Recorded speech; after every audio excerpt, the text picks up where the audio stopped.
dinheiro não faz ninguém feliz. É bom ter, não é? Porque isso nos permite fazer mais escolhas, mas ninguém, que eu saiba dos empreendedores que eu conheço, anda obcecado todos os dias a contar quantos euros é que já fez. Eu acho que isso não passa pela cabeça. Muitas vezes até estão à procura do dinheiro que é para terem mais trabalho. Eu acho que é sempre para terem mais trabalho. É um ciclo. É um ciclo. Olha, mas foi essa ideia, é daí que veio o nome Fábrica de Startups? Sim, portanto, eu ia nessa história. Reconstruir essa eu ideia? comecei a Metros, de facto, com essa preocupação muito grande de perceber quais eram as necessidades dos meus clientes no setor financeiro, porque eu voltei, de facto, numa altura em que Portugal estava a dar um grande salto em termos do setor financeiro. Durante muito tempo teve parado e foi quando começaram a aparecer os primeiros bancos privados e, portanto, eu gostava dessa área e pronto. E também era das áreas que mais o software necessitava e eu estava na área do software, portanto, fomos desenvolvendo software para essas empresas. Primeiro cá em Portugal, depois noutros países, e aquilo foi sempre correndo e desenvolvendo-se ao longo do tempo. Depois, esqueci-me daquilo que tinha tido sucesso na Metros.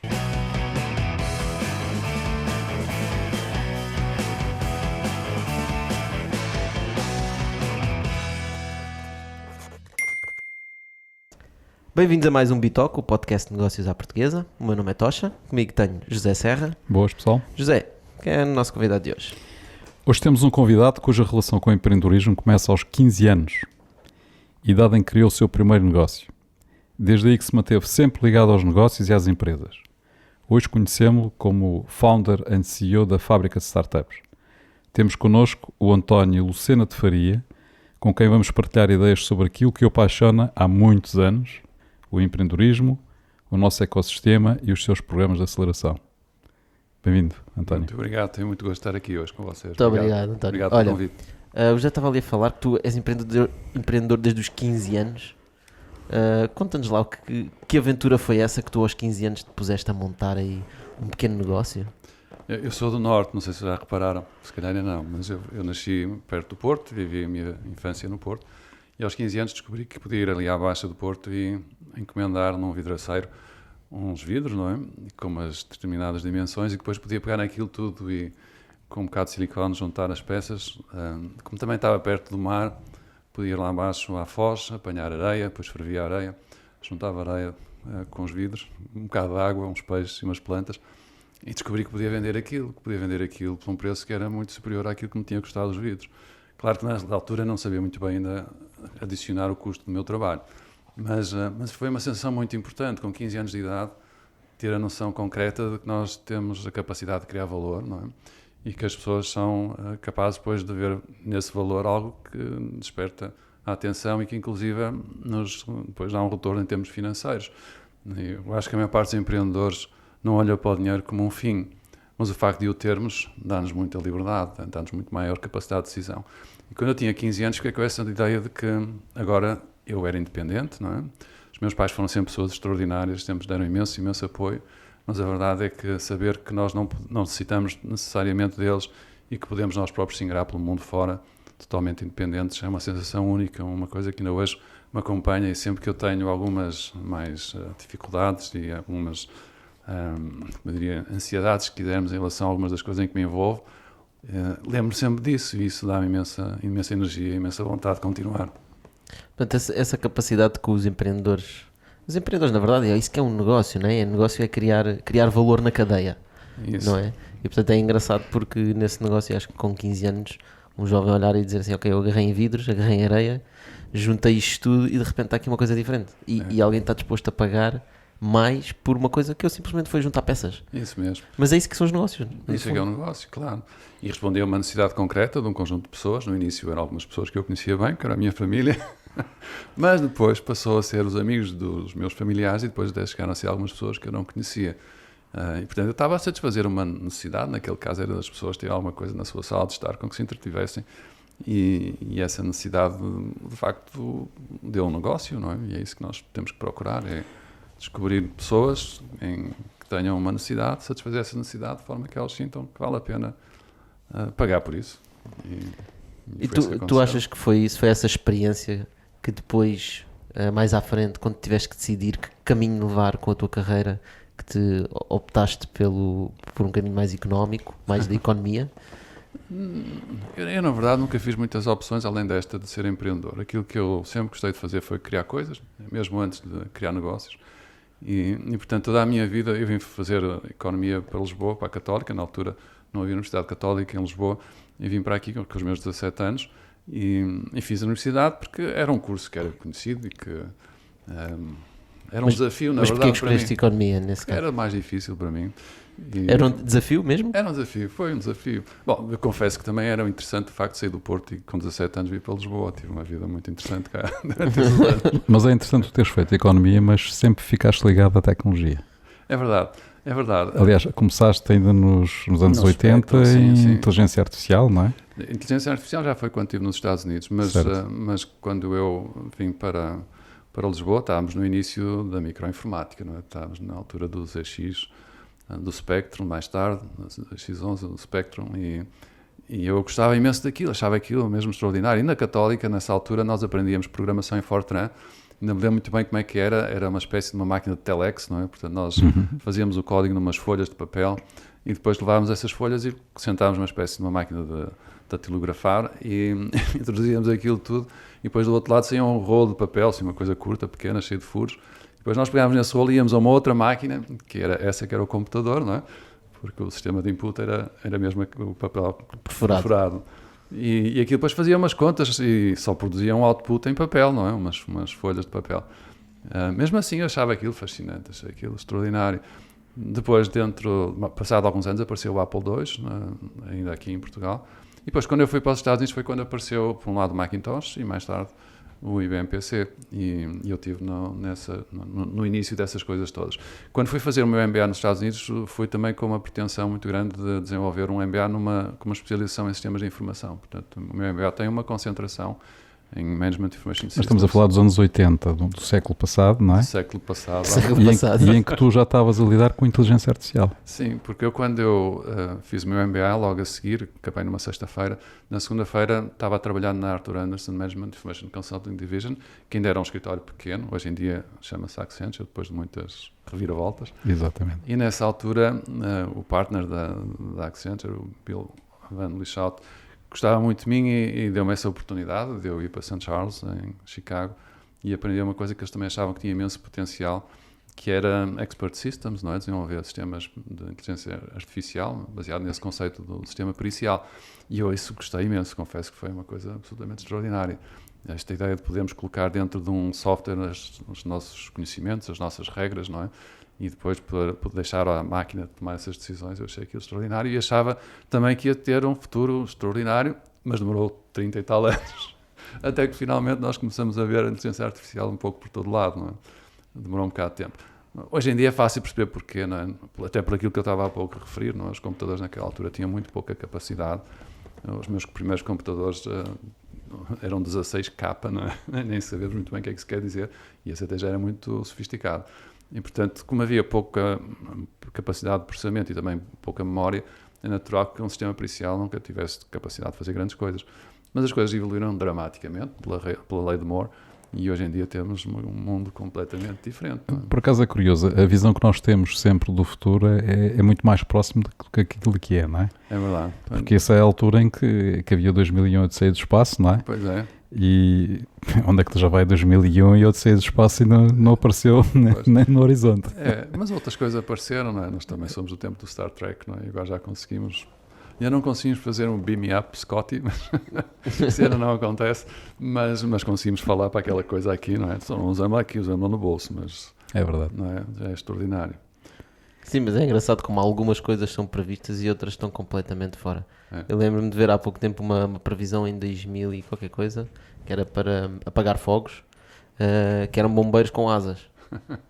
Eu acho muito interessante essa das asas, porque eu também sempre achei, eu gostava muito de Look Orient, que era uma banda desenhada que havia no meu tempo, futurista, não é? Sobre um planeta tarango, e eu achava aquilo extraordinário, e eles andavam numa espécie de umas motas que não tinham rodas, não é? Andavam pelo ar. E eu achava que aquilo era mesmo um futuro e contava que dentro de alguns anos isso acontecesse. E ainda não estamos lá, estamos perto, como sabemos, não é? Embora neste momento a tecnologia ainda é uma tecnologia muito baseada numas hélices, não é? Portanto não é bem aquilo. Certo. Mas se calhar um destes dias começamos a andar todos pelo ar. Eu contudo achava que nós íamos começar a ter automóveis que andavam pelo ar muito mais cedo, mas Portanto, às vezes as coisas acontecem mais depressa, outras vezes elas acontecem mais devagar, não é? É tal janela de oportunidade. E nós só temos é que estar atentos para ver quando é que ela abre. Eu sinto é que o problema da previsão é que nós fazemos sempre a previsão com base no nosso presente. Ou seja, portanto, nós prevemos a tecnologia incrementando a tecnologia que nós temos no presente. Sim. Não é? Por isso é que nesses Odyssey no espaço os botões estão todos lá, não é? Não havia um touchscreen, e se por fores ao exemplo. Flash Gordon, aquilo eram alavancas mecânicas. Pois não é verdade, é verdade, ainda não tinha touchscreen. Daí o exemplo dos bombeiros, eram bombeiros com asas, Pois. ou seja, não havia, por exemplo, agora pode ser um drone. Não é? Eu acho que isso é verdade, mas também acho que o problema hoje não está nem de perto nem de longe na tecnologia. Não é? Aliás, nós hoje temos muito, muito mais tecnologia do que aquela nossa capacidade para utilizar. Não é? A grande oportunidade é precisamente aproveitar tudo aquilo que já temos à nossa disposição. Nem precisamos de esperar muito mais por coisas novas, nós só precisamos de tirar proveito daquilo que já temos. Mas elas não vão estar quietas, não é? Vão continuar a evoluir. Eu ainda há pouco estava a falar com a vossa colega ali na entrada e eu acho este projeto do Starlink do Elon Musk uma coisa extraordinária. A capacidade de nós, um destes dias, estamos em qualquer parte deste planeta e poder, por €1 por mês, não é? Ter acesso à internet com uma largura de banda muito superior àquilo que nós hoje temos em qualquer parte do mundo. E com uma Qualquer latência pessoa, baixa. uma latência muito mais baixa do que aquela que temos hoje. Não é? Portanto, é interessantíssimo. Acho que isso vai abrir um enorme conjunto de oportunidades. António, eu acho muito interessante no teu perfil, no teu percurso, o facto de tu seres uma pessoa que sempre esteve ligada à universidade, nunca perdeu, diremos assim, essa ligação, muito forte, penso eu, mas és um homem de negócios, portanto, tu ajudas os outros a fazer negócios, portanto, acho que é uma marca tua desde há muitos anos, mas tu próprio construíste negócios. Sim. Eu lembro da Métodos, não é? Sim, da Métodos e muitas outras. Eu já Exato, tenho mais exatamente. de 20 empresas em que participei diretamente na sua criação. Mas eu acho que tu sempre tiveste essa coisa de ajudar os outros. Eu tenho uma surpresa para ti. Não sei se te recordas deste livro.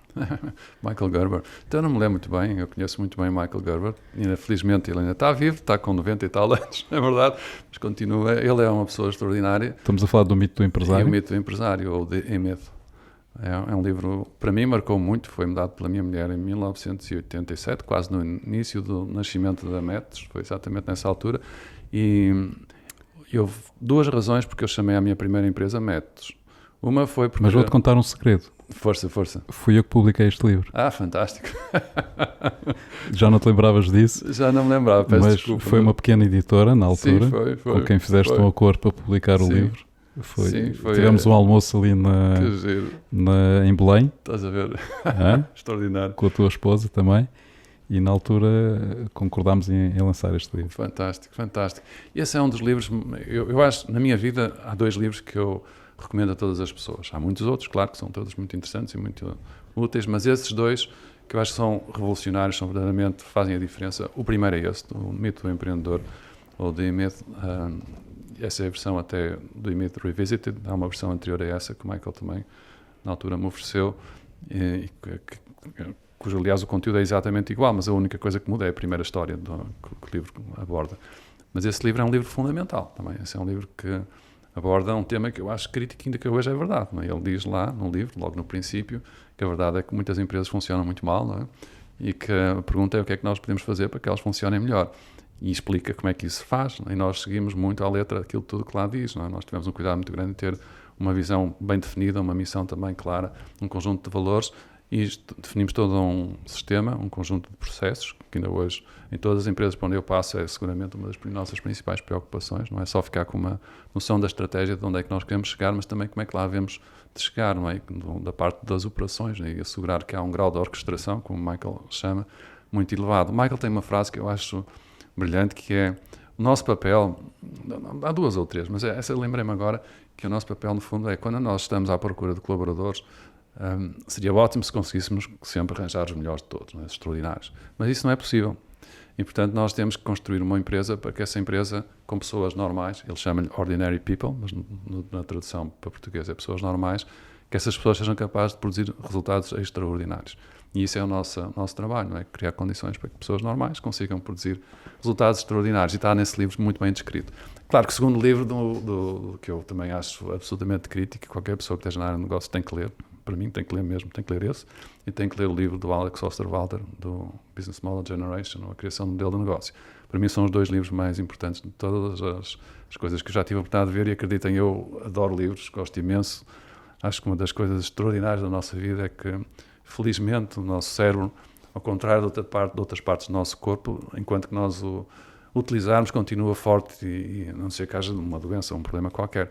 E isso dá-me um entusiasmo muito grande, porque eu sei que vou ficar até o último dia da minha vida sempre com essa enorme curiosidade e enorme satisfação de saber que ainda tem imensa coisa para aprender, imensa coisa para ler, imensa coisa para descobrir. Acho isso fantástico, não é?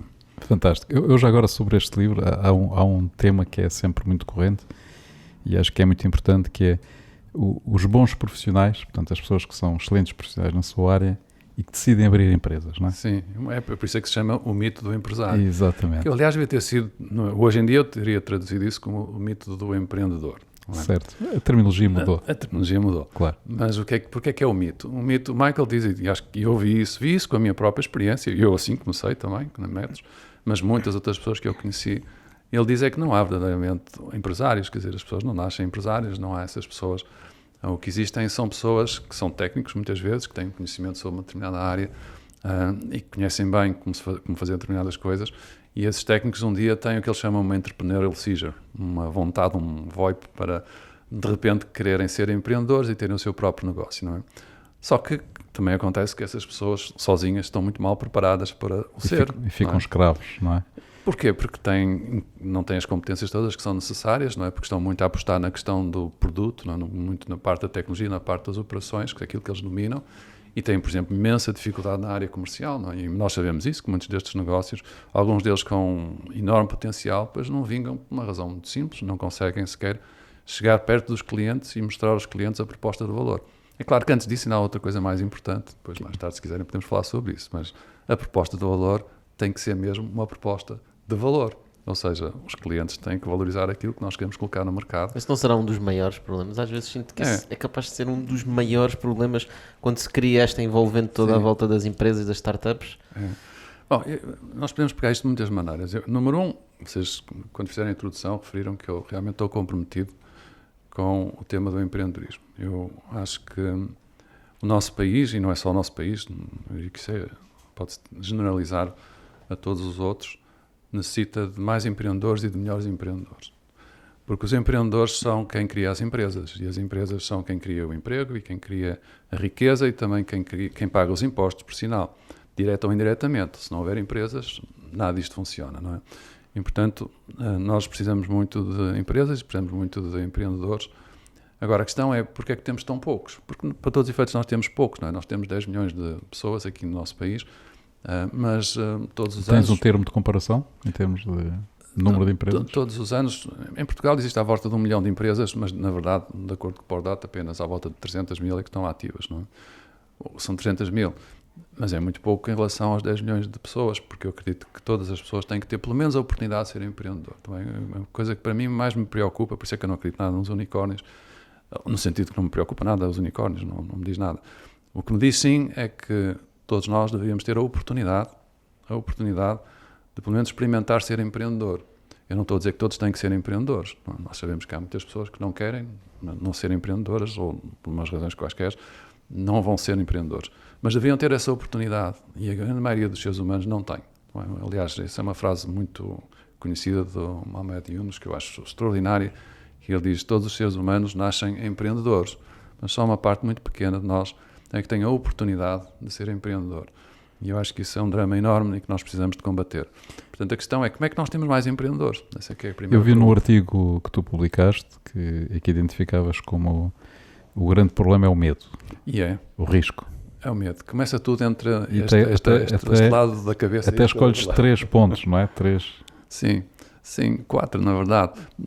Quer dizer, o medo, ou antes, melhor dizendo, o medo existe porque nós sabemos que muitos empreendedores fracassam.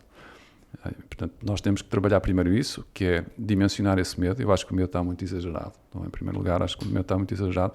E o medo tem que se poder medir, e as pessoas, quando o fizerem, vão se calhar descobrir que determinados tipos de negócio, os negócios não são todos iguais, são negócios mais adequados de acordo com o perfil que essa pessoa tem de risco. Portanto, a primeira coisa que nós temos que ter é essa noção clara de qual é o nosso perfil de risco, não é?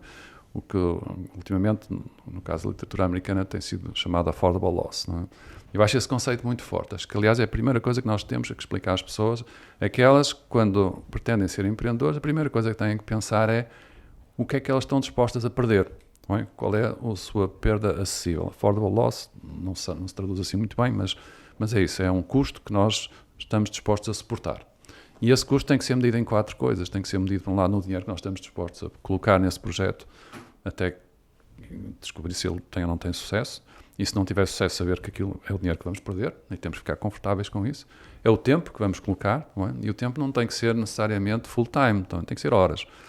Outra coisa também muito importante é que nós temos que perceber que há muitos tipos de negócios. Side business, não é? Side business ou side hustle, side project, eu acho que é uma coisa também extraordinária e uma excelente maneira também de nós ultrapassarmos muitos destes obstáculos. Para começar até muitas vezes. Para começar. Portanto, mas nós... Só para explicar, o side business é quando a gente iniciamos um negócio e continuamos, por exemplo, a trabalhar numa empresa, não é? É, porque o outro problema que eu vejo em pessoas, principalmente que quando já têm mais compromissos familiares, profissionais, têm que pagar as escolas, os carros, o crédito à habitação, o que for, claro que é sempre muito mais complicado uma pessoa decidir ser empreendedor de um momento para o outro, abandonar o emprego que tem, que lhe dá no fim do mês todo um rendimento que lhe assegura essas responsabilidades e pronto, e partir para uma coisa que é realmente um tiro no escuro, não é? Principalmente se não for feito da forma como deve ser. E, portanto, nós somos muito também defensores dessa ideia de que para muitas pessoas, e precisamente isto tudo corre dessa medida do risco que a pessoa está disponível para suportar.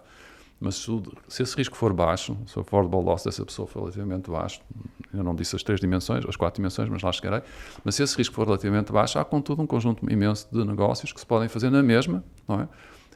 Para essas pessoas. São os tais negócios que já provaram, não é? São os que já provaram, são exatamente, é cloning, é copiar coisas que já funcionam e funcionam bem, porque as necessidades que esses negócios satisfazem continuam a existir. Que se diga, é a maior fatia de negócios que existe à face da Terra, não é? Portanto, às vezes temos esta ideia na cabeça que para fazer uma empresa tem que ser uma coisa completamente inovadora e disruptiva no mercado. Pois, mas é exatamente isso que não é verdade. É bom que haja alguns que também façam isso, não é? Nós precisamos muitas vezes dessas situações de disrupção, mas a maior parte dos negócios não tem que ser disruptivos, não é? A maior parte dos negócios tem que ser, como há pouco vimos, tem que criar valor, tem que responder a um problema sério de um conjunto de pessoas cuja dimensão é suficiente para fazer com que as pessoas que pagando assegurem a sustentabilidade do negócio. E a sustentabilidade do negócio é muito simples, é o dinheiro que entra tem que ser um pouco mais do que aquele que sai, e é isso. E para muitas pessoas, outra coisa que também é muito importante é ter a noção de que o conceito de empreendedor, na verdade, não existe um empreendedor, existem vários tipos de empreendedores, não é? Eu até gosto de olhar para isto como um contínuo entre, por um lado, uma pessoa ter um emprego, não é? Um empregado, e por outro lado, uma pessoa ser o tal verdadeiro empreendedor. Mas entre este verdadeiro empreendedor, o tal que anda a tentar construir os seus unicórnios, e aqueles outros que são os que pensam para toda a vida ter aquele emprego, há aqui um conjunto muito grande de outras situações intermédias. Nem tudo é preto e branco. Nada, há muitos cinzentos por meio. E pode-se ir evoluindo, não é? Podemos começar com uma coisa pequenina e aquilo vai se desenvolvendo. Agora, o que eu acho importante é a pessoa ter essa oportunidade, não é? Mas para ter essa oportunidade, como nós começamos no princípio a dizer, é preciso redimensionar essa ideia que nós temos do risco que corremos. Não é? Pois, isso foi uma situação que também foi criada muito em Silicon Valley e pelos mídia, que é criar aquela ideia de que para ter sucesso é preciso criar estas empresas grandes, são as que aparecem nas notícias, não é? E de certa forma foi criado um termo pejorativo para os chamados lifestyle business, não é? Que é basicamente negócios dos quais nós vivemos, que entram um bocadinho mais do que aquilo que sai, às vezes até entram mesmo, não é? Mas as pessoas têm um salário e fazem o que gostam. Exatamente, e têm uma vida que porventura será melhor do que muitas pessoas que fazem todos os dias uma coisa que não gostam. Exatamente. E eu não sou nada contra o pequeno negócio. Acho que, como tudo na vida, nós só temos que olhar para a natureza, não é? Na natureza, se nós queremos ter uma sequoia, ela não nasce uma sequoia, ela não nasce de repente com 100 metros de altura. Quer dizer, nasce uma coisa pequena, é uma semente que se deita no chão e aquilo vai nascendo e de vez em quando começa-se a ver assim umas folhas e aquilo vai crescendo por aí fora. E se nós quisermos ter muitas, nós temos que plantar muitas, não é? Portanto, é isso que temos que fazer. Agora, dessas muitas pequenas, vão nascer algumas que vão ser muito grandes, não é? Agora, se nós plantamos muito poucas e tivermos muito poucas pequenas, nunca vamos ter muitas grandes, não é? Portanto, é simples. Eu acho que a questão fundamental por um lado, nós combatemos essa ideia de que avançar com o negócio é ser uma coisa imensamente arriscada e que, se não der bem, nós vamos ficar completamente entalados para o resto da nossa vida. Nada disso é verdade. Então, estamos a falar do dinheiro, portanto, tempo, e as outras duas? Exatamente. As outras são parecidas, mas portanto, a primeira coisa é, de facto, esse dinheiro. Quanto dinheiro é que eu estou disposto a perder, se quisermos. Outro é quanto tempo, quantas horas é que eu vou gastar, sejam elas em calendário ou sejam elas só no somatório de horas. E as outras duas coisas que são muito importantes é uma muito psicológica, que é o meu grau de ansiedade, o meu stress, o que é que eu estou disposto a aturar a mim mesmo, até que ponto é que eu não mantenho a minha autoconfiança naquilo que estou a fazer, não é? E a outra, porque nós todos vivemos em sociedade, é a nossa reputação, não é? Nós sabemos que se estivermos associados a um projeto e que se esse projeto não der resultado, sempre vamos ser, de alguma forma, penalizados em termos da nossa reputação. E em culturas como a nossa, em Portugal e na Europa, é ainda mais verdade. Mas também não é drama nenhum. Também. E eu posso perfeitamente viver com algumas reduções da minha reputação se logo a seguir depois fizer alguma coisa que aumenta muito a minha reputação. Isto não é uma coisa que nós estamos condenados, se por acaso o projeto fracassar e as pessoas olharem para nós como tendo fracassado um negócio, que nós não podemos fazer outras coisas ainda com mais sucesso. E mesmo que não façamos mais nada, ficamos com uma coisa extraordinária, que eu até, para mim ainda é o mais de tudo isto que eu estou aqui a dizer, para mim é aquilo que ainda conta mais, que é, eu tive essa experiência com pessoas da minha família, que é não chegar ao fim da nossa vida, quando nós já estamos mais avançados, em termos de idade, 80, 90, ou aqueles que tiverem a sorte de lá chegar, e olharem para trás e pensarem, eu devia ter feito isto. Isso deve ser a coisa pior que existe, porque nessa altura já é tarde, não é? Nessa altura já não vou conseguir. E esse remorso acho que deve ser terrível. E, portanto, eu sempre disse, é melhor nós termos tentado e fracassado, nós pelo menos fizemos, não é? Checkmark, está feito, não é? Do que chegar lá e não ter tido a oportunidade de fazer, ou não ter tido a coragem para fazer. Agora, essa coragem também é relativa, não é? Porque esse affordable loss, na verdade, essas 4 coisas, o dinheiro que é necessário hoje para criar um negócio, o tempo que nós necessitamos para criar um negócio, o risco que nós corremos e a ansiedade que vamos ter que suportar e a questão da nossa reputação, na verdade há um conjunto imenso de negócios que são perfeitamente compatíveis com até níveis muito baixos dessas 4 coisas. E, portanto, eu acho que a primeira coisa é essa, nós temos que reposicionar na nossa cabeça esse conceito daquilo que vamos perder se o negócio não tiver sucesso. E olhar para isto como uma aventura. Nós fazemos aventuras todos os dias, não é? Há muitas coisas que nós arriscamos. Nós vamos à rua e pode-nos cair qualquer coisa em cima da cabeça. E perdemos sempre. Nunca ganhamos sempre, isso é impossível. Aliás, dou-te um exemplo. Ainda há bocado falámos da publicação do livro. A editora que publicou já faliu. Pois. Portanto, olha... Não foi por causa da qualidade do livro. Não foi por causa do livro. Foi por outras razões de mercado, não é? Mas de facto... Todos nós temos na coleção insucessos. Claro, eu tenho muitos. Eu disse, eu fiz neste momento mais de 20 empresas em que participei ativamente na sua criação e muitas delas não correram bem e algumas delas correram mesmo muito mal. Faz parte. Felizmente houve outras que correram muito bem, mas não estou arrependido de nenhuma delas. Não estou.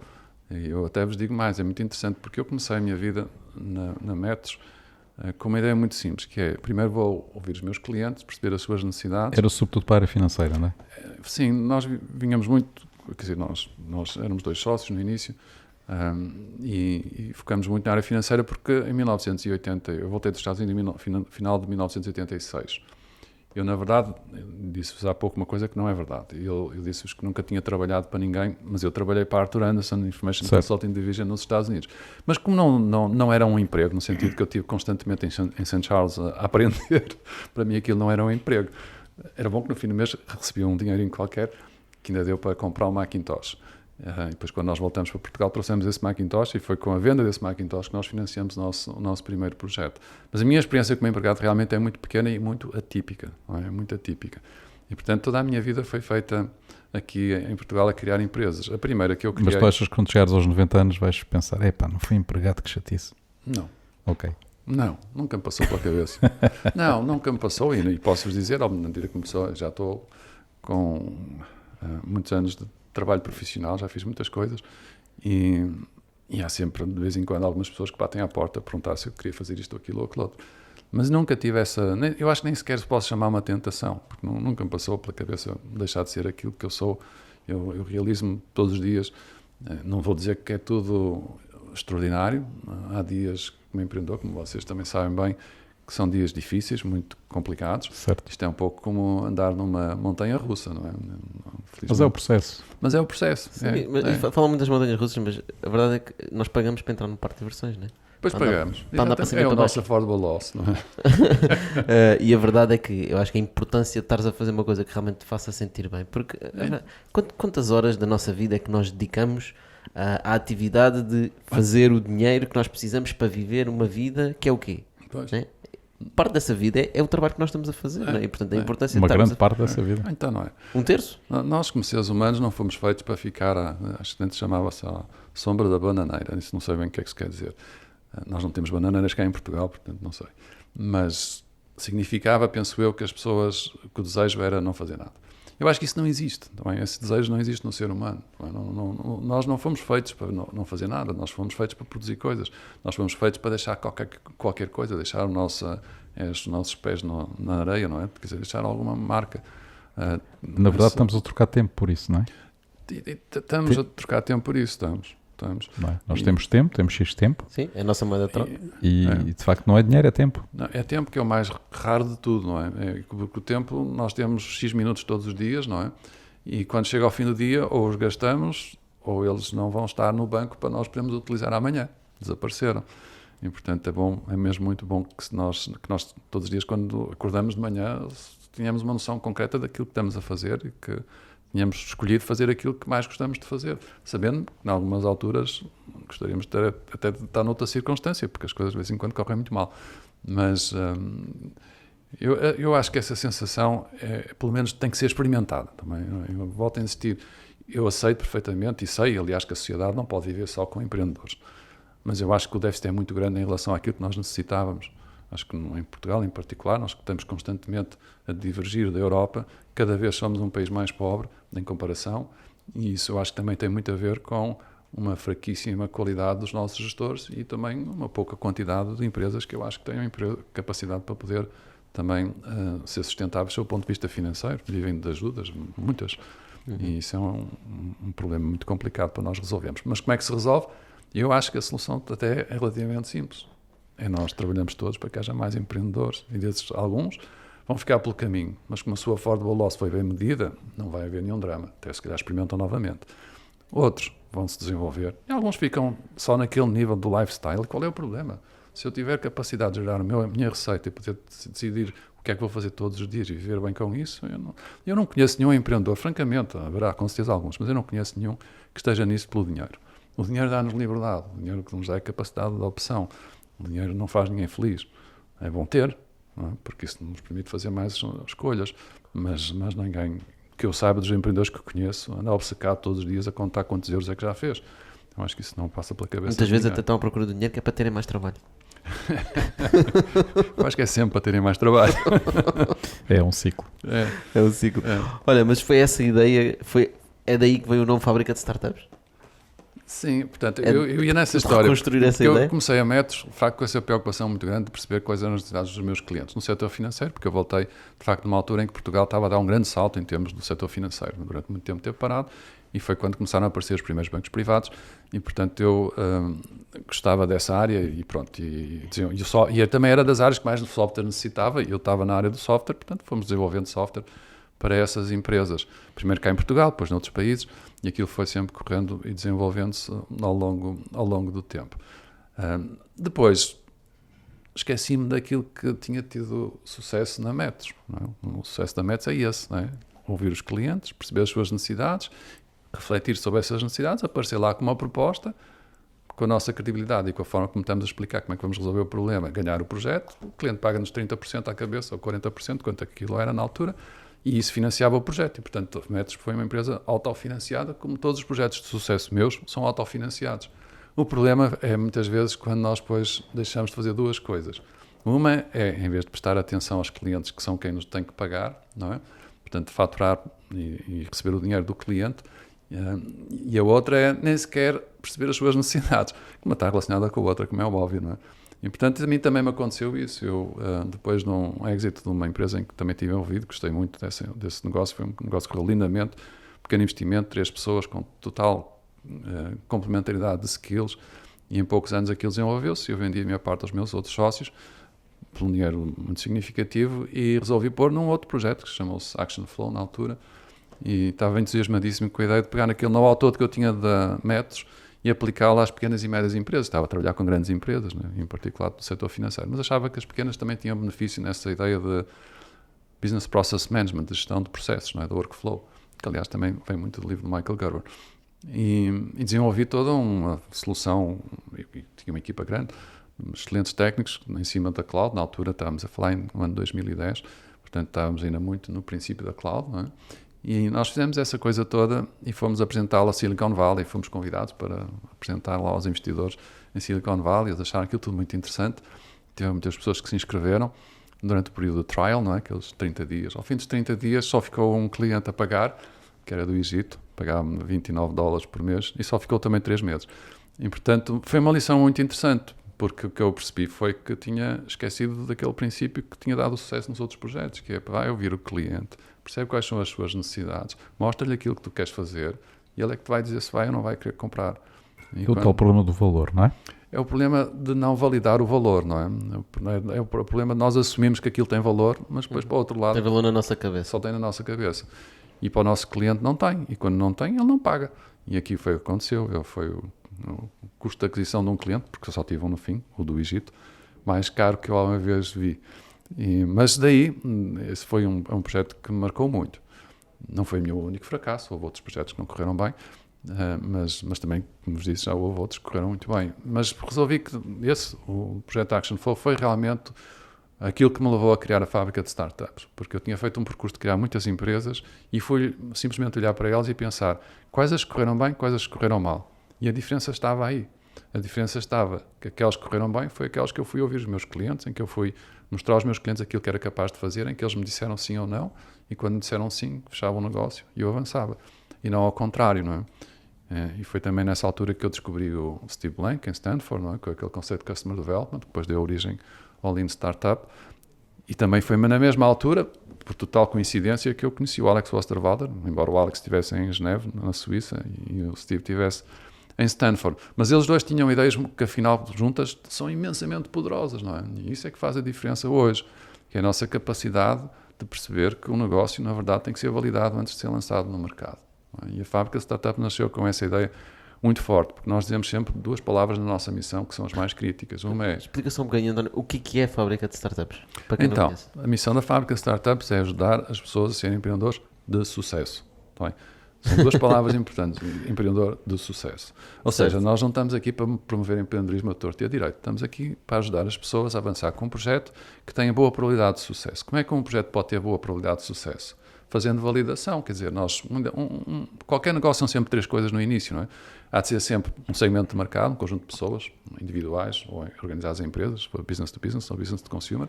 Essas pessoas têm uma necessidade e nós temos que descobrir qual é a necessidade que nós vamos querer satisfazer e nós vamos encontrar uma solução. Essas 3 coisas depois têm que se transformar num modelo de negócio, não é? Que já são 9 coisas, como o Alex Osterwalder descreve lá no seu livro do Business Model Generation. E essas 9 coisas, não deixa de ser verdade, continuam a ser fruto da nossa imaginação. E, portanto, nós temos que ver quais dessas é que são as mais arriscadas, porque se nós nos enganamos em algumas delas e formos para o mercado mais tarde e o cliente não estiver interessado, eu não tenho negócio. Mas hoje, eu tenho esta coisa extraordinária que é a capacidade de testar essas hipóteses, as hipóteses mais importantes que suportam esse modelo. Não é? E isso faz toda a diferença, porque eu fizer um trabalho sério, com boas métricas, com realmente uma disciplina muito grande, com uma vontade muito grande de aprender, uma vontade também, uma coragem até, de questionar esses pressupostos, não é? E de não ficar assustado quando descobrir que o meu cliente, através dos seus comportamentos e através daquilo que me diz, me tiver a dizer e a mostrar que aquilo que eu pensava está errado, eu não posso ficar assustado com isso, eu tenho que ficar agradecido por isso. Porque no princípio, se eu me enganar, eu chego lá ao nosso Business Model Canvas, não é? Até o modelo do negócio, a descrição do que é um negócio. Uma borrachinha. A borracha, paga um pouco aqui, escreve aqui outra coisa qualquer, volta a testar. Não custa muito dinheiro, nem demora muito tempo. Mas se não for assim, não é? É como a arquitetura, não é? Exatamente. É melhor apagar um risco do que mandar abaixo uma parede depois. Ou construir um prédio todo e depois ele não ter os alicerces que era necessário, não é? E eu achava isso, esses conceitos todos que eu fui vendo que estavam a acontecer noutras partes do mundo, achava aquilo fascinante. E há tudo a vida é feita destas coisas, são linhas que se interceptam umas em cima das outras. E neste caso foi o fracasso do projeto do Action Flow, as lições que eu retirei desse projeto e o facto de, no outro lado do Atlântico, o Steve Blank estar a lançar esse conceito em Stanford do Customer Development e o Alex Osterwalder estar aqui a trabalhar esse conceito também do que é um modelo de negócio, não é? E juntando essas peças todas, não é? Achei que estava na altura de dedicar o resto da minha vida a ajudar as pessoas a serem empreendedores, mas com boa probabilidade de sucesso. A fábrica de startups é para quem, não é? Quem é que, ou seja, o que é que vocês procuram? Claro. Exatamente. Nós procuramos ajudar as pessoas a serem empreendedores de sucesso, é verdade. E como é que nós o fazemos? Fazemos fundamentalmente à volta de um conjunto de programas de aceleração que nós realizamos todos os anos. Nós temos neste momento um a decorrer que chama-se Blue Bio Value, que já fazemos, é a terceira edição. Este é focado numa coisa que para Portugal é absolutamente crítico, que é os oceanos. Como é que nós podemos ser um dos países na Europa com a maior extensão? Nós temos uma parte muito pequena do nosso território em terra, não é? A grande maioria do nosso território está no mar, mais de 80% do nosso território está no mar. E, contudo, não fazemos nada com aquilo que lá temos. Mas a ideia não é apenas explorar, é explorar de uma forma sustentável, porque nós não podemos explorar uma coisa sem nos preocupar se essa coisa amanhã vai continuar a existir. Portanto, temos essa preocupação no Blue Bio, que é ajudar empreendedores a criar negócios que tirem proveito dos recursos marítimos, mas também sempre com uma preocupação muito grande pela sustentabilidade e também para resolver alguns problemas que já temos de sustentabilidade, nomeadamente na questão dos plásticos. E, portanto, esse é um projeto que é financiado pela Fundação Oceano Azul e pela Fundação Carlos de Gulbenkian, que nós realizamos todos os anos. Neste ano conta com 14 equipas de 8 países diferentes. Em termos de nacionalidades, temos muitas nacionalidades, porque muitas destas equipas, elas próprias, são multinacionais, no sentido que têm pessoas na equipa que são de várias diferentes nacionalidades. E nós desenvolvemos esse projeto desde na terceira edição. Este ano, por razões óbvias, é transmitido através da internet. Nós temos um estúdio montado lá no Parque Oceano, que tem corrido lindamente e temos tido uma enorme satisfação por ver do outro lado pessoas, e quando digo do outro lado é mesmo do outro lado do Atlântico, que nos levou, aliás, a uma coisa muito curiosa, que é uma das coisas que às vezes nos esquecemos quando queremos fazer esses programas virtuais globais, que é o time, que é as zonas, time zone, as diferenças horárias. E no caso nós temos algumas, e são duas, uma delas é da Califórnia, são duas americanas e eles levantam-se às 7 horas da manhã para assistir aos nossos bootcamps, e nós fazemos bootcamps durante a parte da tarde, não é? Ainda bem que não tem ninguém da Austrália, não é? Não, pois é, nós temos uma dificuldade num programa que queremos montar já, que acho que vamos conseguir para o ano, que envolve muitos outros países, e aí, porque nós estamos presentes no Brasil, temos a fábrica de startups no Rio de Janeiro, e portanto queremos também envolver muito a comunidade empreendedora brasileira, que aliás é um exemplo extraordinário para nós prestarmos atenção àquilo que lá se passa. E não há país no mundo que eu conheça mais empreendedor do que o Brasil, apesar das enormes dificuldades que esses empreendedores têm que enfrentar. Mas há muitos. E oportunidades. E oportunidades. Não, oportunidades pela dimensão do mercado, que é uma coisa extraordinária. E porque também no digital é uma daquelas partes no Brasil onde felizmente ainda ninguém conseguiu, digamos, pôr aquelas regras todas que na parte física complica muito o negócio. Bom, mas enfim, o que eu queria dizer é só, neste caso é muito difícil nós resolvermos o assunto porque nós queremos ter, imaginem, nós também estamos envolvidos com a Direção de Serviço de Economia da região de Macau, né, da região autónoma especial de Macau, e trabalhamos com eles no sentido de trazer pessoas daqueles que eles chamam de GBA, Great Bay Area, para Portugal, para eles poderem, no fundo, começar a pensar em negócio a uma outra escala. E eu sempre achei que Portugal podia ser um entreposto, e a fábrica, na sua primeira apresentação, há 8 anos atrás, mostrou isso nesse slide, um entreposto para trazer empreendedores vindos da América Latina, em particular, por causa da nossa presença no Brasil, da Europa e da Ásia, e ser o ponto de encontro destas pessoas todas. Portanto, os que quisessem expandir, vindos da América Latina, em particular do Brasil, na Europa, entravam através de Portugal na Europa e depois podiam continuar para a Ásia através de Macau. E os que viessem da Ásia, via Macau, entram em Portugal, depois podem expandir os seus negócios também para dentro da Europa ou para a América Latina. E é isso que temos. Isto é a realidade, já não é uma brincadeira, quer dizer, nunca foi uma brincadeira, era uma estratégia, mas é uma realidade. Nós estamos presentes fortemente agora com a fábrica de startups no Rio, estamos aqui a trabalhar e temos de facto esse intercâmbio a funcionar. Queremos expandir, temos que continuar. Achamos que o mundo tem muitos desafios e nós podemos ajudar. E os empreendedores em qualquer parte do mundo vão sempre poder dar aqui um grande contributo para que a nossa sociedade possa evoluir.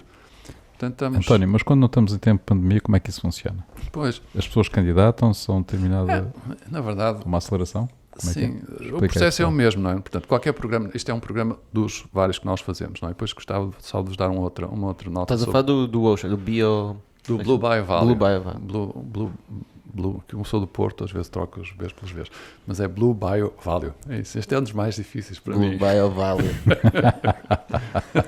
Blue É lá, Bio. tem muitos Bs e Vs. Exatamente, foi este, quem inventou este nome foi para me castigar. Mas é um grande projeto, um projeto extraordinário. Acontece neste momento, como vos disse, através deste mundo extraordinário, que é a internet. Nós temos um estúdio com duas câmaras, 3 câmaras, aliás, um regi, pronto, temos tudo o que é necessário e transmitimos a partir daquele estúdio. Nós já temos também muita experiência em montar programas de aceleração altamente interativos, mas com participantes remotos, não é? Que esse aqui é o desafio de fazer uma coisa. Aqui estamos a transmitir, mas não estamos a ter interatividade, mas também pela natureza daquilo que estamos a fazer, essa interatividade não é crítica. Agora, se eu estou num processo de aceleração e se eu quero envolver os meus participantes, eu tenho que ter essa interatividade. E nós temos muita experiência em como é que isso se faz. E temos conseguido fazer. E, portanto, neste momento o que nós temos é isso. Temos uma metodologia que nós desenvolvemos ao longo destes anos. Consiste em um conjunto de etapas. Cada etapa tem um conjunto de tarefas. Cada uma das tarefas tem um conceito que nós explicamos muito rápido. Tem um exemplo concreto de como é que esse conceito se pode aplicar e depois as pessoas fazem um exercício.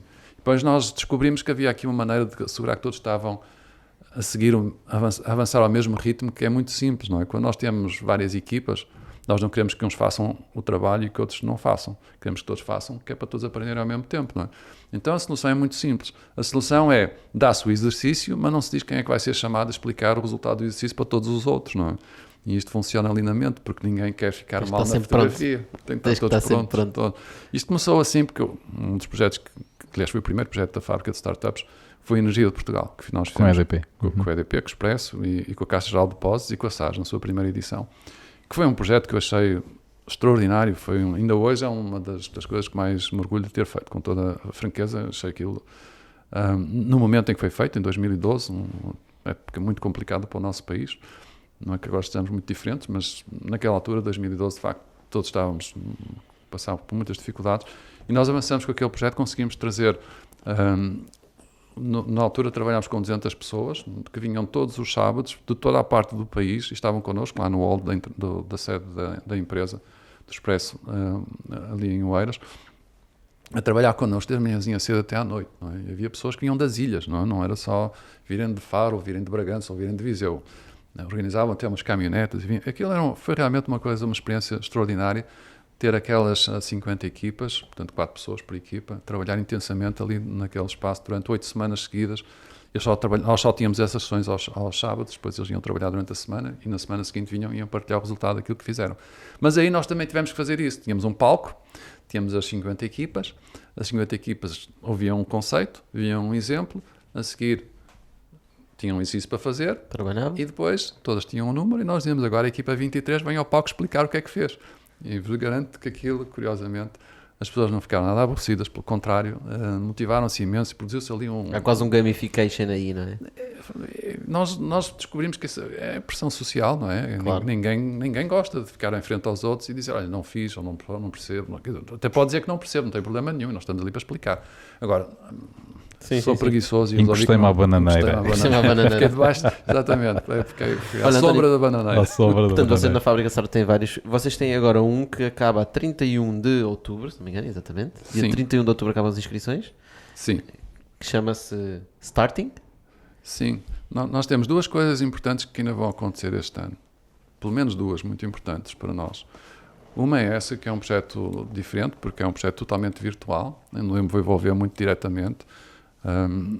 E cujo propósito é também possibilitar a mais pessoas espalhadas por qualquer parte do mundo. Neste caso vai ser para os países de língua oficial portuguesa, portanto só vai ser feito em português, ao contrário de muitos outros que fazemos em inglês, mas este vai ser só em português. E o propósito aqui é que as pessoas possam inscrever com as suas equipas e possam fazer esse processo de validação em tudo semelhante àquilo que é os nossos vários programas de aceleração e também em relação às aulas que eu dou na universidade, porque para mim o que eu faço na universidade é exatamente um programa de aceleração, mas para alunos, e aquilo que faço fora é a mesma coisa. E portanto esse é o primeiro programa que vamos fazer verdadeiramente virtual, e por nossa iniciativa, e vamos ver se conseguimos trazer um conjunto grande de pessoas que queiram beneficiar desse processo de validação. As inscrições estão abertas, pronto, é só ir starting.pt, não é muito difícil de lá descobrir, e está lá bem descrito também. E tem alguma área específica? É pós-laboral, não é? É pós-laboral, porque uma das grandes preocupações que todos nós temos consciência é que nós temos uma taxa de desemprego que cresceu muito, e é uma taxa de desemprego que afeta principalmente dois setores etários, não é? Os mais jovens, os que estão agora a acabar das universidades, não é? Então 25% desses estão desempregados, mas depois existe uma outra que são os mais da minha idade, eu sou o mais velho de todos que está aqui, e que são pessoas que, por causa das reestruturações a que assistimos, pelas falências, pelas empresas que já não conseguem encontrar sustentabilidade, de repente essas pessoas vêm-se sem nada para fazer. Não é? Até podem ter optado por uma reforma antecipada, mas uma reforma antecipada também significa o quê? Vou para casa, vou receber um dinheirinho no fim do mês, mas vou fazer o quê? Faço o quê, pois? É horrível, deve ser uma tragédia. E nós sabemos que é assim, não é? Porque nós já vimos isso com pessoas mais velhas, que se calhar os nossos avós, que no dia em que passaram por essa etapa, pronto, vê-se que a saúde deles diminui bastante. E, portanto, exatamente por essa ideia de que nós não fomos criados para estar quietos, nós fomos criados para fazer coisas. E, portanto, nós temos que dar oportunidade a essas pessoas também para fazer coisas. E quais são as coisas que essas pessoas podem fazer hoje? Tem o seu negócio, pode ser um side hustle, um pequeno projeto, mas alguma coisa que lhes realize, que lhes dê vontade de viver, não é? E isso puxa por elas. E, portanto, nós damos-lhe no starting esses dois segmentos, tentar encontrar pessoas mais novas que neste momento não sabem o que é que vão fazer e que pelo menos podem ter a oportunidade de desenvolver o seu próprio negócio, e aqueles que já têm muita experiência, mas também estão sem atividade profissional e que possam assim também desenvolver o seu próprio negócio. Pronto, isso é um trabalho que estamos a lançar agora, é a primeira vez que o fazemos e pronto, estamos muito expectantes. Nós também praticamos aquilo que ensinamos, não é? Claro. É um MVP, portanto é na verdade um piloto que nós estamos a testar e iremos aprender em função também do que for o resultado, as reações, a informação que nos for fornecida por aqueles que vierem a participar. Mas temos um outro projeto que eu também gosto muito de falar, porque também me orgulha muito na fábrica de startups, e mais eu faço a parte fácil da fábrica de startups, não é? A equipa que temos lá, que é incansável, é que faz a parte difícil, que é assegurar que aquilo funciona e funciona todos os anos e funciona muito, muito bem todos os anos. E esse é o Tourism Explorers. Portanto, Tourism Explorers é um projeto que decorre em Portugal em 12 cidades e que acontece em simultâneo nessas 12 cidades, que envolve, este ano nós tivemos à volta de 400 pessoas que aceitamos para a primeira etapa, que é a etapa de ideação, e temos 150 startups para a segunda etapa, espalhadas pelo país todo, não é? Espalhadas literalmente por essas 12 cidades, que algumas são do litoral, porque tinha que ser, não é? Também temos que ter o Porto, Lisboa e Coimbra, mas muitas delas não são, incluindo as ilhas. E, portanto, nós temos Évora, temos Beja, temos muitos outros sítios lá para o interior do nosso país, onde também há excelentes empreendedores, menos quantidade, mas também muita qualidade, e nós queremos que essas pessoas tenham a oportunidade também de desenvolver os seus negócios. Portanto, esse projeto é um projeto que ocorre a partir de um local central, em que nós fazemos os bootcamps, neste caso até vai ser a Escola de Turismo em Lisboa, e numa parte, depois será no hotel que fica ao lado, e nós estamos a transmitir em broadcast streaming para as outras 11 cidades. E também não fazemos sempre na mesma cidade, de vez em quando vamos mudando de cidade, portanto temos um local central onde a coisa acontece e depois é transmitida por streaming para os outros 11 locais. Nos outros 11 locais nós temos as pessoas, nas equipas, a trabalhar, e temos um facilitador, não é, que foi treinado por nós para poder ajudar. Mas é aquela mesma lógica que eu disse, quer dizer, tudo parte de uma ideia muito simples, que é, há uma metodologia, um conjunto de etapas, um conjunto de tarefas, essas tarefas têm que produzir resultados. Para serem feitas, as pessoas têm que perceber, têm que ter um exemplo e têm que ter a oportunidade de praticar. E quando praticam, podem partilhar e aprender também com os outros. Nós levamos muito a sério dois princípios fundamentais, não é? Que é o learning by doing, que é a melhor maneira de nós aprendermos, e o outro é o learning by sharing, que é a melhor maneira também de melhorarmos ainda mais os nossos conhecimentos, que é partilhar uns com os outros. António, vocês estão a apostar agora, obviamente, pelas razões óbvias, não é? Estão a apostar na partilha à distância, não é? Portanto, fazer todos os programas à distância. Sentes que há uma diferença muito grande fazê-lo presencialmente ou à distância? Nós, na verdade, não fazemos os programas totalmente à distância, não é? No caso do Tourism Explorers... Tourism Explorers não, mas, por exemplo, o Bio... Sim, o Blue Bio é o primeiro. Blue Bio... Afinal não é só António, tem dificuldade. Blue Bio Value É um programa, realmente, essa é a primeira vez que fazemos um programa totalmente virtual. É mais complicado, não é? Não. Para nós não foi O nada. engagement falta não aquela é diferente? Pois é, o Não falta engagement. Não há. interação. Não falta, não. Eles interagem da mesma maneira. Reparem, é tudo uma questão de como é que se monta o programa, não é? Como nós já estávamos habituados a criar aquela dinâmica de grande interatividade com os participantes, a única coisa que aqui acontece é que eles não estão ali à nossa frente, imediatamente ali à nossa frente. Estão do outro lado do Atlântico, não é? Mas isso faz a interação com a equipa central, diríamos assim, não é? Portanto, outra coisa é entre eles, não é? Porque a partilha entre eles também Claro, é essencial. então, e não existe uma coisa no Zoom que chama-se breakout rooms e não funciona lindamente. Funciona bem, se for bem planeado, se for bem feito, funciona bem. Eu acho Então todos os vossos programas de aceleração agora vão ser virtuais? Não. Não. Nós cada vez vamos... Como a nossa missão é diferente, se calhar, de outras organizações parecidas, porque nós não andamos aqui à procura dos grandes projetos, não é? Nós somos, aliás, grandes defensores de bootstrapping. Nós acreditamos que o melhor negócio é um negócio que é, na verdade, financiado pelos clientes, porque os clientes gostam tanto que pagam, que a coisa é muito simples. E fico sempre horrorizado quando vejo esta gente. Parece uma coisa estranha o que estás a dizer. Estranho, não é? Parece estranho. Porque para alguns é importante ir à procura do investidor. E gastam imenso tempo à procura dos investidores, esquecem-se que existem uns outros que são clientes, não é? E depois, quando finalmente conseguem que o investidor lhes dê dinheiro... Tem que ir procurar os clientes.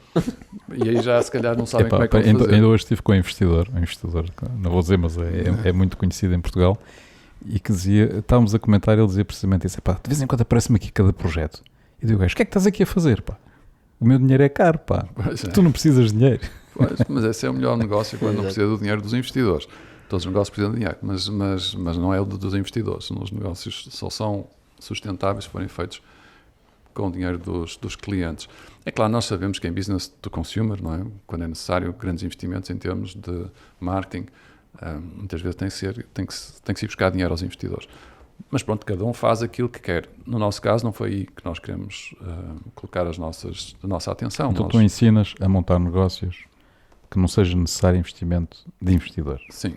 Nós ensinamos, exatamente, também ensinamos como é que podem buscar dinheiro aos investidores e algum dinheiro aos investidores em alguns destes negócios. Nestes de Blue Buy, por exemplo, são importantes porque são investimentos importantes em termos de CAPEX. Quando o CAPEX é importante, tem que ser financiado. Já não vai ser um cliente que vai conseguir trazer esse dinheiro todo. Mas não é a nossa prioridade, não é uma questão de prioridades. Essa não é a nossa prioridade. A nossa prioridade é colocar a ênfase em conseguir que o cliente veja valor e por esse valor esteja disponível para pagar. Pronto, isso. Willingness to pay, nós fazemos isto em duas etapas, pré-validação, que é problema-solução, não é? O que chama-se o Problem Solution Fit, não é? Ou a validação do problema e da solução. Nós chamamos isso também pré-validação, e depois, se tivermos métricas concretas, não é? Reais, e que se medem através de entrevistas, de surveys, nós conseguimos então passar, e por taxas de conversão na landing page, então nós passamos para a fase seguinte, não é? E na fase seguinte a palavra-chave é Willingness to pay. E nós temos feito muitos projetos em que literalmente criamos um MVP, um protótipo, e colocamos o protótipo à venda numa loja eletrónica ou física e depois ficamos a observar as pessoas. E se as pessoas comprarem, claro que não compram, porque quando chega o momento de pagar nós não temos nada para entregar. Isso é extraordinário, eu gosto muito desse método. Fica a prova concreta, não é, de que realmente existem pessoas que estão interessadas em comprar aquilo, não é? Porque é que eu hei de gastar imenso tempo, imenso dinheiro a fazer uma coisa que depois corre o risco de ninguém querer, não é? Quando hoje tenho estas coisas extraordinárias que a internet nos possibilita e que nos dá uma maior confiança, não é garantia, mas é confiança. Sim, não é? Tu no fundo podes descrever o teu produto, mostrar as funcionalidades todas, até todas do teu produto, não é? E depois tem lá um botãozinho buy e quando a pessoa carrega assim, então olha, agora deixa o e-mail que eu envio-te o e-mailzinho que eu tiver feito. E explicar até mais que as funcionalidades e os benefícios, não é? Quais são os problemas que nós resolvemos, como é que nós resolvemos esses problemas, como é que a pessoa vai beneficiar, não é? Aos atributos de valor, o que é que eu vou fazer? Um dos nossos negócios de maior sucesso em que eu desenvolvi, que por sinal foi aquele que depois financiou o Action Flow, nesse aspecto, teve essa parte, quer dizer, o negócio foi ótimo e eu é que tomei a decisão a seguir de pegar uma boa parte desse dinheiro e colocar no Action Flow, portanto a culpa é minha. Mas a verdade é que esse negócio nasceu de uma ideia muito simples e que nós tínhamos uma coisa que era, ainda me lembro hoje muito bem, que é quando íamos falar com um cliente nós conseguíamos dizer 3 coisas que são muito difíceis de conseguir dizer, não é? Que é mais barato, não é? Mas isso até era a terceira questão. Havia outras mais importantes, porque era a qualidade, nós conseguimos fazer isto com mais qualidade, é mais fidedigno o resultado do nosso trabalho e na verdade também é muito mais rápido. não é? Porque o nosso cliente, não vou entrar em grandes detalhes sobre o serviço que nós na altura prestávamos, mas antes de nós, do nosso serviço, demorava 15 dias até os dados que necessitava para tomar decisões de gestão. Connosco nós passamos a dar-lhes os dados no dia seguinte. E tinha um outro problema muito grave, era que os dados que eles recebiam, dessas pessoas que recolhiam esses dados, muitas vezes eram atamancados, que eram feitos às vezes com a pessoa na praia a preencher uns formulários. E nós sabíamos isso, porque havia provas evidentes. Então, nós tínhamos um sistema onde aquilo era tudo introduzido, era tudo validado logo na hora, sabia onde é que a pessoa estava pela referenciação, portanto tinha prova fidedigna que os dados realmente eram os dados corretos, não é? E depois a economia de escala fazia com que aquilo fosse muito mais barato. Quando nós temos uma proposta de valor que é, de facto, muito mais rápido, muito melhor em qualidade e muito mais barato... Rápido, bom e barato? Não é fácil de conseguir, não é? Exato. Às vezes consegue-se 2 destas 3 coisas, que já é bom. Às vezes só uma, também é bom. Às vezes nenhuma, e é mau. Exato, nenhuma é que é mau. É muito mau. Está bem, olha, António, nós estamos a aproximar. Há alguma coisa que queiras partilhar mais sobre a fábrica de startups? Portanto, vocês continuam, estão sempre a lançar. Quando é que eu posso ver os novos programas que vocês vão lançar mais para a frente? Portanto, as pessoas... Fabricastartups.com é o nosso site, e no site dirijo para os nossos microsites. Nós estamos muito preocupados, e só para terminar, dar agora mais um passo. Portanto, nós durante estes anos temos dedicado muita atenção a ajudar os empreendedores, portanto, por um lado, dimensionarem bem o risco e perceberem qual é o risco e escolher um negócio que esteja de acordo com o seu perfil de risco, e depois sabendo que o risco também pode ser mitigado através do processo de validação, ensinar como é que se faz esse processo de validação. Mas há outras coisas que nos motivam imenso neste momento, e que é dar a essas pessoas algumas coisas que eles hoje estão a fazer por sua própria iniciativa e muitas vezes com poucos conhecimentos, mas que outras pessoas, incluindo algumas pessoas que trabalham connosco, que sabem bem como é que isso se faz, que podem construir essas peças. Um negócio é um conjunto de componentes, não é? É como um carro, não é? Tem rodas, tem motor, tem um chassi, tem os assentos, tem o volante. O que acontece hoje em dia é que a maior parte dos negócios são uma espécie de um artesanato, não é? Quer dizer, a pessoa que está a construir um negócio tem que construir estas coisas todas. E isto não faz sentido nenhum. Não é? Há muitas peças deste puzzle que já podem estar feitas. Portanto, ir direto ao assunto, o nosso grande projeto neste momento é, no fundo, um pouco fazer aquilo que a IKEA fez para o mobiliário, mas na área dos negócios. Ou seja, dar às pessoas um negócio que já está pré-fabricado e que faltam algumas peças que a pessoa pode acrescentar, mas não é tudo. E não é tudo que vai ter que ser construído por trial and error, não é? O experimento funciona mal, ou melhorar. Em vez de fazermos isso, nós podemos entregar já melhores práticas, não é? Que funcionem bem e que facilitem a vida, encurtam o tempo, é quase um startup kit. Um startup kit para tu adaptares àquilo que é o que tu queres ser. Isso. Na fábrica sempre tivemos essa ideia. Nós temos uma startup box que entregamos aos nossos participantes com todo o material, as instruções. Nós temos um innovation kit, que também é uma caixa, mas queremos ir mais longe. Portanto, e agora o que nós queremos é, sim, ajudar nesse processo de validação, mas ao mesmo tempo dar-lhes as táticas de marketing que eles podem implementar, dar-lhes até os templates para os conteúdos que eles possam vir a necessitar, dar-lhes toda a parte da sua presença nas redes sociais, a parte do site. Um conjunto de ferramentas, não é? É. Conjunto de componentes. Este é um puzzle, juntar as peças e elas têm que se encaixar umas nas agora outras. Só um tema rapidamente, se for possível, o interior do país.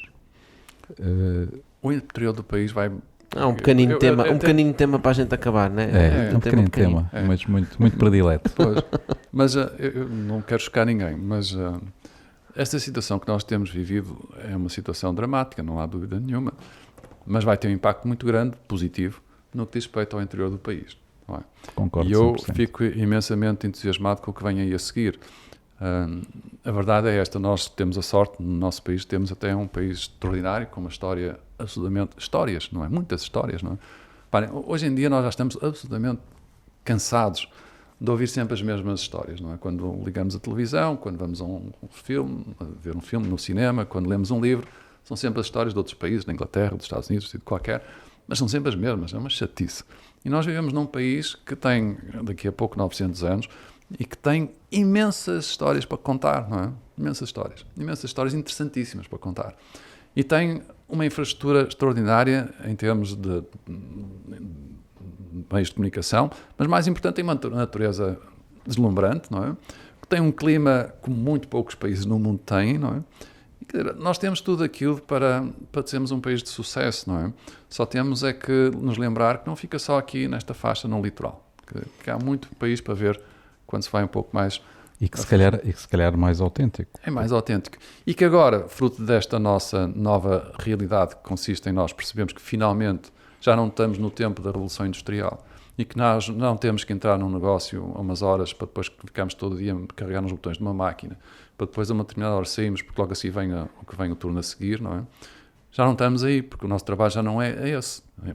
Esse trabalho está cada vez mais a ser feito por robôs e vai continuar a ser assim, não é? Portanto, o que nós hoje fazemos, mais de metade, 70% da nossa economia não tem nada a ver com isso, não é? Tem a ver com serviços. E estes serviços podem ser feitos em qualquer parte do mundo. Alguns não, alguns vão ser necessitados da presença física, não é? É óbvio. Mas há muita coisa que pode ser feita, independente do local ou do tempo em que é feita. E isso significa que eu posso ir fazer isto para outro sítio. Eu tive que ir a Alvito todo dia. Com quem quiser. Aliás, tu não precisas ficar em casa, podes ter um escritório com os teus amigos que trabalhem para projetos completamente diferentes, não é? E eu queria dizer-vos só uma coisa que me lembrei, porque outro dia estava a ouvir os vossos podcasts, que acho fantástico, acho uma grande iniciativa, e nós precisamos muito deste género de coisas, porque as pessoas também precisam ter estas ideias, estas histórias, estes conhecimentos. Mas numa delas alguém falou, já não me lembro, sobre as dificuldades que às vezes há em Portugal, porque nós temos um país pequeno, não é? Mas nós não somos nada um país pequeno. Nós, para já, nem sequer... O mercado, quando nós falamos de mercado, quando começamos qualquer um destes negócios, mesmo um negócio de nicho muito pequenino, não é o país que nós estamos a falar, o nosso mercado. Número um, nós até já estamos numa coisa que chama-se a União Europeia, que é o maior mercado todo. Tem 500 milhões de seres humanos, consumidores, que até com um nível de vida muito interessante. E número dois, não é só a Europa, é todo o mundo, não é? O meu primeiro cliente, e único naquele caso que eu vos contei, era do Egito. É verdade. Nunca me vou esquecer dessa. E, portanto, é isso. O mundo está aí. Não pensem em negócios, lá porque eles são de nicho, mesmo que sejam um side project, que tem que ser apenas para os vossos vizinhos. Não tem que ser. Não tem que ser, não é? O Hernani Lopes dizia uma coisa que eu acho extraordinária quando ele falava sobre o que é que para ele era um português, não é? E ele dizia, um português é um tradutor de culturas. E nós somos tradutores de culturas, não é? Nós estamos bem em qualquer parte do mundo, damos bem com todas as pessoas e, portanto, vamos aproveitar isso, não é? Vamos fazer um negócio aqui, sim, mas virado lá para fora e virado também cá para dentro, porque não há fora e dentro. Agora já é tudo a mesma coisa, não é? E é isso que nós podemos fazer, transformar isto num grande país. Muito bem. Excelente remate. Vamos à frigideira, então? Eu já almocei. Esta é uma frigideira diferente. Especial. Posso escolher? Podes, é o que tu quiseres. Então, vou tirar o primeiro, já agora. Batata frita. Então, olha, lê em voz alta. Muito bem. Se pudesse fabricar uma ideia perfeita para uma startup, qual seria? É esta ideia que eu vos disse há pouco, que é esta ideia de construir uma fábrica de negócios. Está bem? Ou antes, uma fábrica de componentes de negócios. Está bem? Essa é que é a ideia que me entusiasma imenso, é uma ideia em que eu estou já neste momento envolvido. Eu acho que vai ser a minha... É o Lego dos negócios. É o Lego dos negócios. Mas tens toda a razão. Eu, quando era miúdo, adorava Lego. Ainda hoje gosto. E achava aquilo extraordinário, pegar naqueles blocos, juntá-los todos uns em cima dos outros e conseguir construir uma coisa. E um negócio é isso, não é? Um negócio é isso. Só que, por alguma razão, ninguém se deu ao trabalho de descobrir quais são essas... Descobrir até sabemos quais são, mas ninguém se deu ao trabalho de as criar e pô-las à disposição. É uma espécie de um open source de negócios, não é? Um operating business de um negócio que pudesse funcionar e disponível para as pessoas todas poderem utilizar, não é? Porque não é só ter as peças, ele tem que se encaixar bem umas nas outras, não é? E é isso que nos motiva imenso e é isso que nós estamos também a trabalhar agora. Boa. Olha, António, muito obrigado por ter vindo. Foi muito super interessante. Obrigado, António. Obrigado a vocês também que estão desse lado. Partilhem este episódio com quem acharem que quer criar negócios que não sejam unicórnios, que é uma coisa extraordinária. Fábrica de startups, vão lá, tem sempre novos concursos aceleradores a fazer, portanto coisas super interessantes e nós estamos de volta para a semana. Obrigado. Muito obrigado.